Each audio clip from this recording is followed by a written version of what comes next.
usapan kung ililim yung commune na o hindi. Habang nag-uusap dito yung buong komunidad, tumalma yung Metrocom dun sa kabila, sa engineering. Kaya parang may nag-intense war situation. Biglang umulan ng mga upuan mula dun sa lahat ng floor dahil tinapon yung mga upuan para gawing bagong barikada. Pero meron yatang nandito rin noon na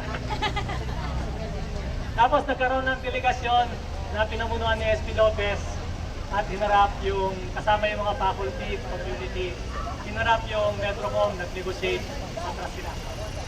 Yun yung isang medyo masaya na rin.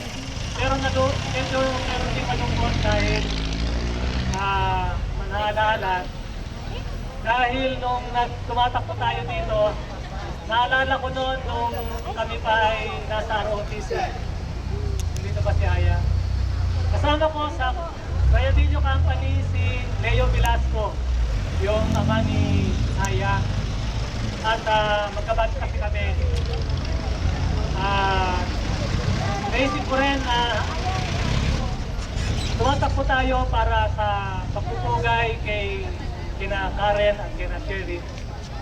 Pero pagpupugay din to at pag-alala sa lahat ng mga estudyante at hindi lang mga estudyante na na-disappear o kaya ay naging martir sa ating pakikibaka.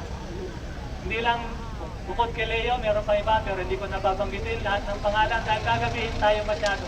At alam ko, gutom na rin kayo. Maraming salamat.